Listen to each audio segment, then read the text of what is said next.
Bahkan secara fisik dilemparin batu di Taif. Dalam sejarah beliau dakwah di Taif dilemparin batu, berdarah wajah, kaki dan tangannya.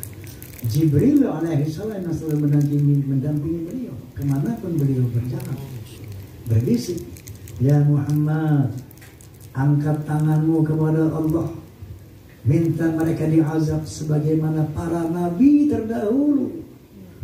Ketika umatnya durhaka, mereka angkat tangan minta diazab. Tuh lihat Nabi Lut, tuh lihat Nabi Musa, lihat Nabi Nuh, lihat Nabi semua minta sama Allah. Kamu minta biar nanti aku sebagai eksekutor, biar aku yang himpit ini orang Taif dengan 2 buah bukit. Nabi angkat tangan, tapi bukan minta azab. Allahumma hadi qaumi fa innahum la ya'lamun. Ya Allah, berikan hidayah untuk umatku, maafkan umatku. Dia melakukan ini karena dia tidak tahu. Esok akhlak Nabi ini. Nggak pernah dia marah, apalagi dendam sama umatnya. Ini nggak ada tisu nih, Cik.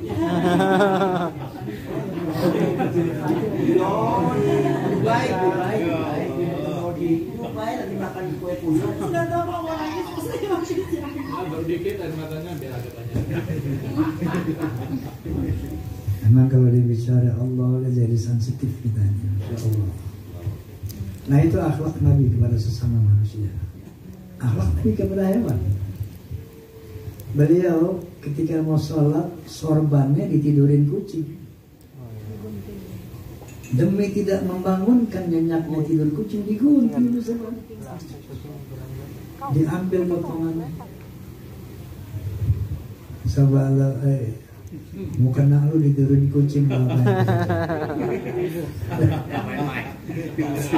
Jangankan mau kena, kesehatan kita ada kucing yang mendepakai bersama. Akhlak Nabi kepada hewan, Masya Allah. Nah, saya ingatkan, kenapa Nabi begitu baik sama hewan? Semua makhluk hidup ada unsur roh Allah di sana. Saya kasih contoh. Thumma sawwahu wa nafakhu fihi min ruhi. Ketika Allah menciptakan makhluk di dalam rahim, thumma sawwahu wa nafakhu fihi min ruhi. Kemudian aku sempurnakan bentuknya dan aku hembuskan sebagian rohku kepadanya. Jadi dalam diri makhluk hidup ada roh Allah. Tahu Sigmund Freud? Tahu nggak? Nggak ada yang kenal ya? Aku juga nggak kenal. Sigmund Freud itu seorang ateis. Dia bangsa Jerman. Dia membuat teori analisis. Dia bilang di dalam tubuh manusia ada 3 unsur. Ada ego, superego, id. Padahal ini firman Allah sebetulnya. Nabi berkata, "Man 'arafa nafsahu faqad 'arafa rabbah." Barang siapa yang mengenal dirinya, dia akan mengenal Tuhannya. Man 'arafa nafsahu faqad 'arafa rabbahu. Barang siapa yang mengenal dirinya, dia akan mengenal Tuhannya.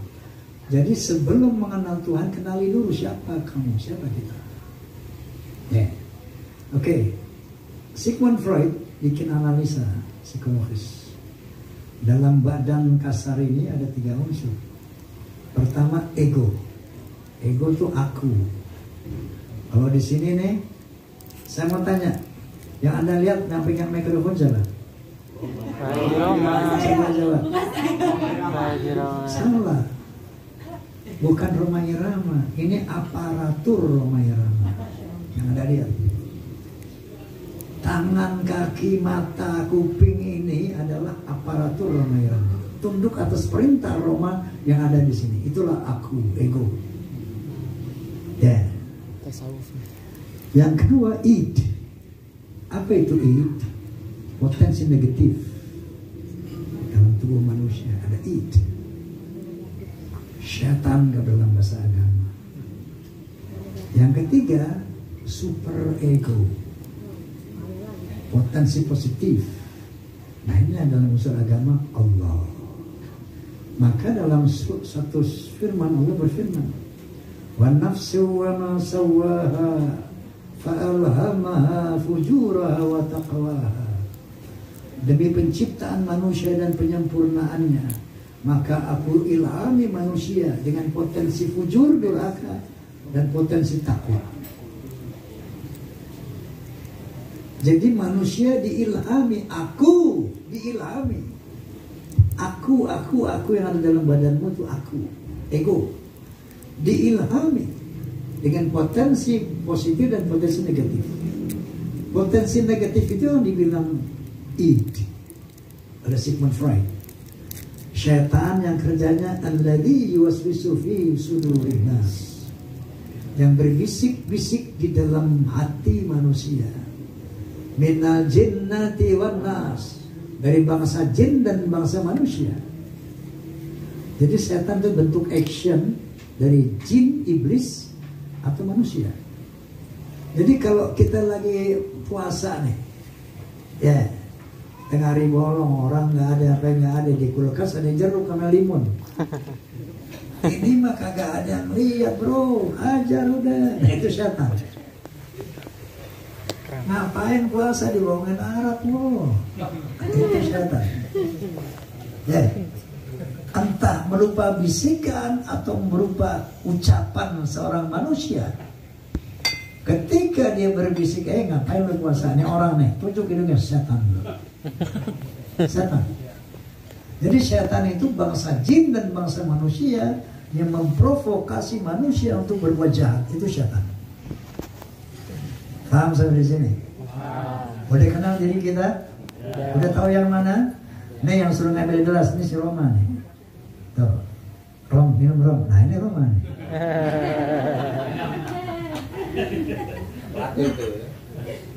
Itu aku. Yang megang mic aku. Makanya nanti di akhirat pada hari kiamat, yang bertanggung jawab, yang menjadi saksi itu ini anggota aku. Si aku yang menjadi terdakwa.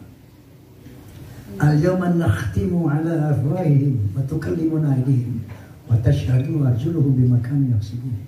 Hari ini aku kunci mulutmu dan akan bersaksi tangan dan kakimu atas apa yang kamu lakukan. Hei ego, kira-kira gitu. Paham ya? Jangankan di akhirat, sekarang aja tangan bisa bersaksi atas perbuatan orang. Sidik jari. Sekian miliar manusia, subhanallah, gak ada yang sama sidik jarinya. Masih gak kelihatan tuh eksistensi Allah. Dari sidik jari itu diketahui, oh ini si Mamat ini kerjanya nih, si Oji ini kerjanya, sidik jarinya sama. Itu di dunia saja tangan sudah bisa bicara. Makanya Allah mengatakan, al-yawma nakhtimu ala afwahihim wa tukallimu aydihim wa tashhadu arjuluhum bima kanu yaksibun. Nah, sudah kenal ego kan? Nah, sekarang sudah tahu kan setan? Sekarang yang mana Allah? Ah itu. Makanya kan tadi man arafa nafsahu faqad arafa rabbah. Barang siapa mengenal dirinya, dia akan mengenal Tuhannya. Allah berfirman, innani anallah, la ilaha illa ana, fa'budni wa aqimus salata li dzikri. Innani anallah, sesungguhnya akulah Allah, la ilaha illa ana, tidak ada Tuhan selain aku. Fa'budni, maka sembahlah aku, wa aqimus salata li dzikri. Ya. Maka perintah salat selanjutnya jelas. Nah, lalu orang bertanya, Allah di mana? Katanya ada Allah di langit dan sebagainya. Allah menjawab, wa idza sa'alaka ibadi anni fa inni qarib. Apabila orang bertanya kepadamu Muhammad, di mana aku? Katakan aku di dekat. Ujibu da'watad da'i idza da'an, dan aku akan mengabulkan orang yang berdoa. falyastajibu li wa yu'minu bi la'allahum yarji'un ya la'allahum yarshudun. Maka laksanakanlah tugasmu, berimanlah kepadaku supaya kamu beruntung. Jadi Allah mengatakan tadi, fa inni qarib, aku ini dekat. Sedekat apa Allah itu dengan kita?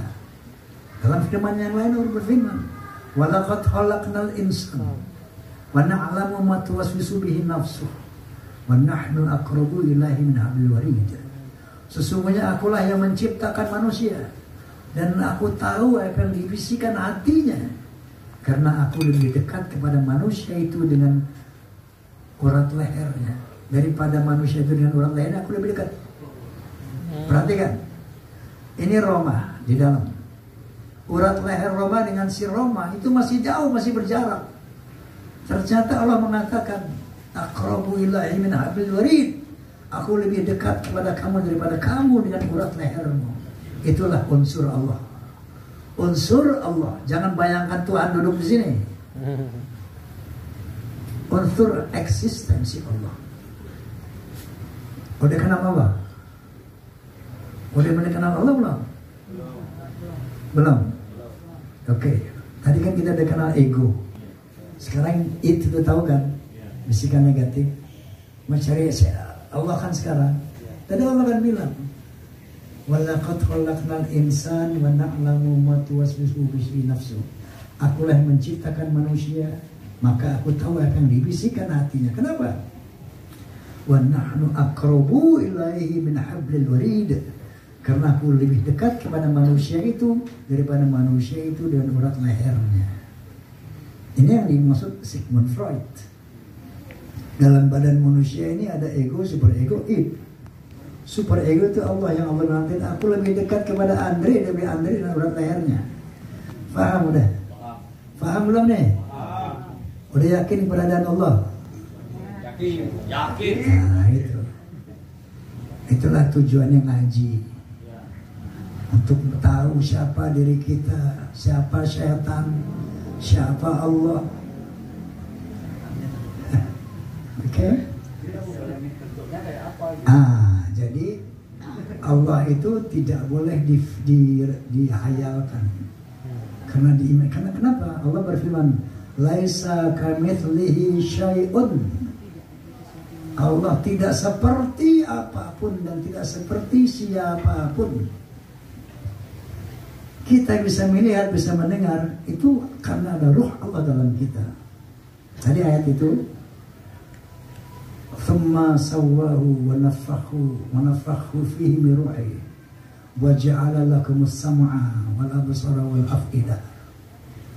Begitu aku sempurnakan nih jasad di dalam rahim, aku hembuskan ruhku ke dalamnya, maka dia bisa mendengar, bisa melihat, bisa berpikir. Itu unsur Allah. Paham? Sebagian ruh Allah ada di sini. Maka kalau Nabi Isa dikatakan ruh Allah, nggak salah. Andre juga ruh Allah.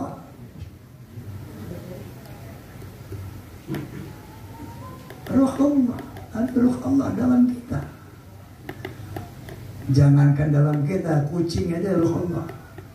Kalau nggak ada ruh Allah, nggak ada zat hidup. Allah itu zat hidup. Faham nggak? Sesuatu yang hidup pasti ada Allah. Paham? Oke, akhlak kepada binatang. Karena Nabi tahu itu makhluk Allah yang ada unsur ruh Allah di sana.